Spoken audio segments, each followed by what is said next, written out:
Assalamualaikum warahmatullahi wabarakatuh.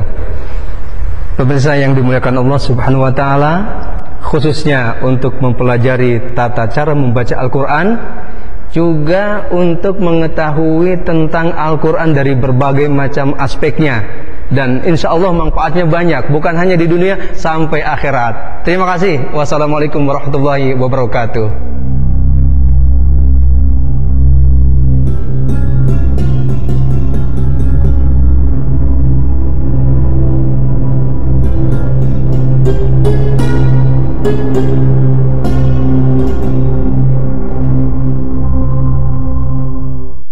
Assalamualaikum warahmatullahi wabarakatuh. Innal hamdalillah wassalatu wassalamu ala Rasulillah Muhammad ibn Abdillah wa ala alihi wa sahbihi wa mawalah. La haula wa la quwata illa billah. Maba'du. Para pemirsa yang dimuliakan Allah Subhanahu wa taala, alhamdulillahirabbil alamin, kita dapat berjumpa kembali pada kajian materi tata cara membaca Al-Qur'an dengan menggunakan metode As-Surasmaniyah, sebuah metode yang berupaya memberikan solusi kepada kita semua agar kita mampu membaca Al-Qur'an secara baik dan benar. Metode As-Surasmaniyah adalah hasil penelitian, hasil riset yang cukup lama, sehingga menggunakan sistematika dan metodologi pengajaran yang insya Allah sangat bagus sekali. Bisa digunakan untuk para pemula dari tingkat anak-anak maupun sampai dewasa. Juga isinya walaupun hanya 1 jilid tetapi lengkap, yaitu dilengkapi dengan periwayatan membaca Qur'annya, ya, ilmiah ilmu tajwidnya, juga berdasarkan bacaan Al-Quran, riwayat Hafs an Asim, Thoriq Syatibiyah. Ini kelebihan daripada metode As-Surasmaniyah.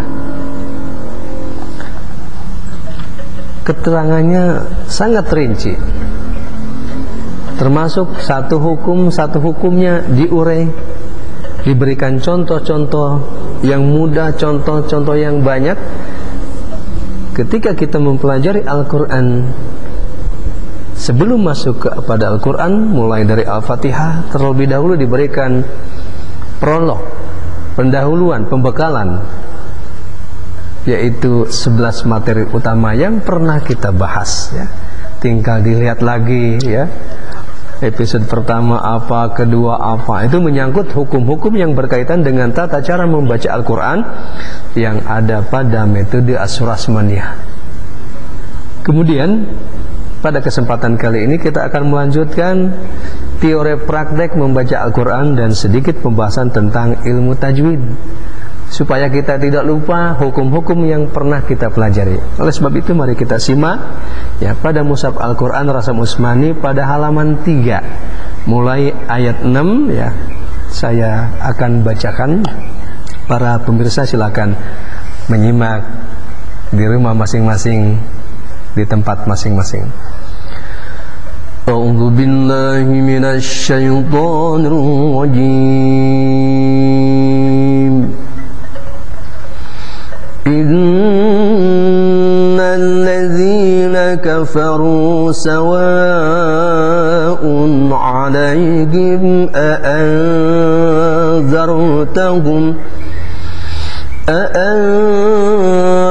أأنذرتهم أم لم تنذرهم لا يؤمنون ختم الله على قلوبهم وعلى سمعهم وعلى أبصارهم غشاوة ولهم عذاب عظيم ومن الناس الناس من يقول آمنا بالله وباليوم الآخر وما هم بمؤمنين يخادعون الله والذين آمنوا وما يخدعون إلا أنفسهم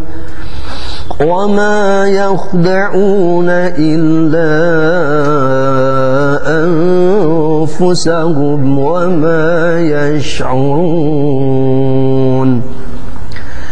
في قلوبهم مرض فزادهم الله مرضا ولهم عذاب أليم بما كانوا يكذبون وإذا قيل لهم لا تفسدوا في الأرض قالوا إنما نحن مصلحون ألا إنهم هم المفسدون ولكن لا يشعرون وإذا قيل لهم آمنوا كما آمن الناس قالوا أنؤمن كما آمن السفهاء ألا إنهم هم السفهاء ولكن لا يعلمون وإذا لقوا الذين آمنوا قالوا آمنا وإذا خلوا إلى شياطينهم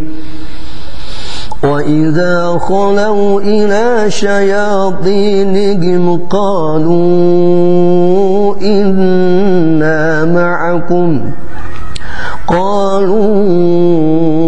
إنا معكم إنما نحن مستهزئون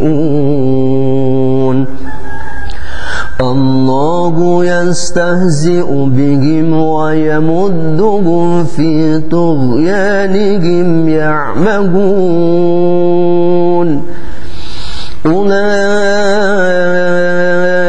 الذين اشتروا الضلالة بالهدى فما ربحت تجارتهم وما كانوا مهتدين صدق الله العظيم. Kemudian kita sedikit urai tentang ilmu tajwid. Innalladzina guna nun bertasydid yang didahului harakat kasroh ya adalah bacaan guna dibaca dengung dua harakat. Innalladzina kafaru, seperti itu. Di mana guna itu apabila ada huruf mim nun bertasydid yang didahului harakat fathah, kasroh dan domah. Nah, kebetulan pada ayat ini pada surah Al-Baqarah ayat 6 yaitu huruf nunnya bertasydid yang dibaca dengung dua harakat. Kemudian innalladzina di situ ada lam ta'rif yang diberikan tanda tasydid. Nah, itu di situ hukumnya adalah idgham syamsi. Kemudian ladzina zi-nya dibaca dua harakat karena termasuk hukumnya adalah mad tabi'i. Kemudian kafaru ru-nya dibaca tafkhim tebal dan ru-nya dibaca dua harakat karena termasuk hukum mad tabi'i. Kemudian sawaun alaihim. Kata-kata sawaun di situ hukum bacanya adalah mad wajib, mutasil, mutatorifah. Yaitu setelah huruf mad itu berupa huruf hamzah pada satu kata. Untuk mengetahui hamzah pada satu kata, maka huruf hamzahnya ditulis dengan hamzah, dibaca panjang 4 atau 5 harakat. Kemudian sawaun alaihim, tanwin ketemu huruf ain, di situ hukumnya dibaca dengan idhar halqi. Nah, posisinya di wastul halqi, dibaca jelas, tidak boleh didengungkan, tidak boleh dipanjangkan. Kemudian alaihim, di situ harfulen, ya, karena huruf iya mati yang didahului harakat fathah disebut dengan harfulen, yaitu dibaca panjang 1,5 harakat, tidak boleh dibaca 1 harakat, tidak boleh dibaca 2 harakat. Kemudian alaihim, itu mim mati ketemu dengan huruf hamzah, di situ namanya adalah idhar syafawi. Kemudian a'anzartahum, di situ nun mati ketemu huruf zal, hukum bacanya adalah ikhfa, ya, posisi ikhfanya adalah ikhfa awsat. Kemudian a'anzartahum, ro-nya disukunkan didahului harakat fathah, berarti ro-nya dibaca tebal, dibaca dengan tafkhim. Kemudian a'anzartahum, humnya dibaca idhar syafawi karena huruf mim mati yang bertemu dengan huruf hamzah. Kemudian amna juga, am dibaca dengan idhar syafawi, dibaca jelas. Lam juga termasuk bacaan idhar syafawi, ya. Mimnya dibaca jelas, tidak didengungkan. Kemudian tunzir, tungnya itu nun mati ketemu zal, itu hukumnya adalah ikhfa, ikhfanya ikhfa awsat. Kemudian zir, huruf ro sukun di dalam harakat kasrah dibaca dengan tipis, yaitu tarqiq. Kemudian hum, mim matinya ketemu huruf lam, dibaca jelas, yaitu hukumnya idhar syafawi. La-nya matobi'i dibaca 2 harakat. Kemudian la yu'minun dibaca 2, 4, 6 harakat karena hukumnya adalah mad arli sukun, ya. Nah, ini beberapa uraian singkat untuk mengulang pelajaran-pelajaran atau materi yang pernah kita pelajari, yaitu pada 11 materi utama yang ada pada buku metode As-Surasmaniyah. Nah, kemudian tentunya dari sisi kandungannya bisa dilihat di masing-masing di rumah, yang intinya adalah orang-orang kafir, ya, orang-orang yang mengingkari kebenaran Allah, kebenaran Rasulullah, kebenaran Al-Quran, itu sama saja bagi mereka. Itu diberikan peringatan atau tidak juga, ya, mereka tetap tidak akan beriman. Kenapa? Karena pada prinsip dasarnya kenapa orang itu kafir, ya, karena tidak mampu menggunakan akal sehatnya untuk melihat, memahami kebenaran, ya, kebesaran ciptaan Allah Subhanahu wa taala yang terhampar di bumi yang sangat luas, juga langit yang sangat luar biasa. Nah, andai kata, ya, manusia itu menggunakan akal sehatnya di dalam memahami kehidupan, tentunya mereka akan beriman, ya, kepada kebesaran Allah Subhanahu wa taala, ya, akan mampu, ya, mentaati perintah-perintah Allah dan berusaha akan menjauhi terhadap larangannya. Kemudian ayat berikutnya, ya, sampai bawah itu tanda-tanda orang-orang munafik, di mana orang-orang munafik itu salah satu tandanya itu mempunyai penyakit dalam hatinya, ya, hatinya sakit. Oleh sebab itu tentunya kita berharap agar para pemirsa tidak mempunyai penyakit hati, ya. Penyakit hati itu buang jauh-jauh, ya. Jangan sampai ketika kita dizolimi orang, ya, diledek orang, disakiti orang jadi sakit. Namanya ketika kita sakit, namanya kita itu masih punya penyakit hati. Kenapa? Karena sebagai muslim, sebagai mukmin, sebagai orang bertakwa itu tidak boleh mempunyai penyakit hati. Digambarkan di dalam Quran itu, yaitu man atakallah biqalbin salim, ya.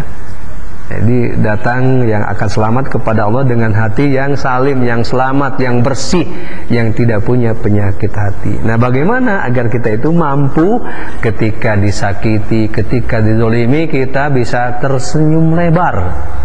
Kemudian pastikan bahwa Quran yang kita baca akan menjadi penerang di kegelapan alam kubur, dan kelak menjadi syafaat di yaumil qiyamah, menjadi penolong kepada kita sebagai pembacanya. Mudah-mudahan kita semua terus berupaya memperbanyak membaca Al-Quran. Terima kasih. Assalamualaikum warahmatullahi wabarakatuh.